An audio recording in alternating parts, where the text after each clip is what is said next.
আমি হেফাজতে ইসলামের ভাইদের একটু উদ্দেশ্য করে বলবো, লড়াইটা এখন বাংলাদেশের সংস্কারের লড়াই, লড়াইটা এখন গণভোটের রায় বাস্তবায়নের লড়াই, লড়াইটা হলো শহীদদের বিচারের লড়াই। আপনারা আসুন, এই লড়াইটা আসুন। আমরা আর কোনো দ্বিধাবিভক্তি চাই না, কারণ বাংলাদেশের মানুষ এখন বলা হয়ে থাকে মেয়ারে হক। আমি তো মানি সাহাবায়ে কেরাম সত্যের মাপকাঠি। এই যে ছোটখাটো বিষয় নিয়ে আপনারা প্রত্যেকটা মসজিদে বক্তব্য দিচ্ছেন, মানুষের মধ্যে একটা ভুল ধারণা সৃষ্টি করছেন, এইটা করা উচিত না। আমি বলবো আসুন, ঐক্যবদ্ধভাবে আসুন। তারেক রহমান আপনাদেরকে কিছুই দিতে পারবে না। যদি দিতে হয় তাহলে মসজিদের মিনারে বসে আপনার জুলুমতন্ত্রের বিরুদ্ধে কথা বলতে হবে। ইসলাম আমাদেরকে শিখিয়েছে বাতিলের বিরুদ্ধে কথা বলতে হবে, বাতিলের সাথে কোনো নেগোসিয়েশন করে নয়। এই শিক্ষাটা মাদ্রাসায় আপনারা আমাকে দিয়েছেন, সেই শিক্ষা আমরা আপনাদের মধ্যে দেখতে পাচ্ছি না।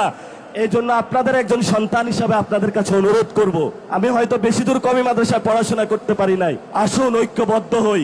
5 তারিখে যেইভাবে চরমনায় হুজুর থেকে শুরু করে 24-এ হেফাজতি বাইরা থেকে শুরু করে কোনো পরিচয় ছিল না, সবাই আমরা রাজপথে ঐক্যবদ্ধভাবে শহীদদের সাথে ছিলাম, আহতদের সাথে ছিলাম, বাংলাদেশের সংস্কারের জন্য ছিলাম। সেই জায়গাটা 2 বছরের পরে আজকেও আপনাদের কাছে আহ্বান রাখলাম, আপনারা আশা করি আসবেন। জাতির এই সংকট মুহূর্তে কয়েকজন এর কারণে আপনারা বিভ্রান্ত হবেন না। তারেক রহমান বাংলাদেশে ভালো কিছু দিতে পারবে না। তারেক রহমানের যখন পতন হবে তখন আইসা মায়া কান্না করে লাভ হবে না, তখন একটু পিছনে পড়ে যাবেন।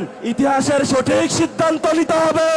তারেক রহমানের সাথে ভবিষ্যৎ নয়, ভবিষ্যৎ বাংলাদেশের জনগণের। দ্বিতীয় প্রতিষ্ঠা যে বার্ষিকী, আজকে সেই ডাক দিয়ে আপনাদেরকে বলে গেলাম এই বাইতুল মোকাররমের চত্বরে, যেখানে হলো অনেক ইতিহাসের সাক্ষী। তারেক রহমান ক্ষমতায় থাকবে না, পতন শুরু হয়ে গিয়েছে।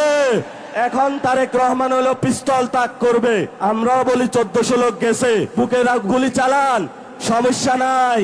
তবে আমাদেরকে কোনো পর টাকা দিয়ে কিনতে পারবেন না, কোনো নেগোসিয়েশন হবে না, একটু হবে না। পতন হবে আপনার বাংলার মাটিতে।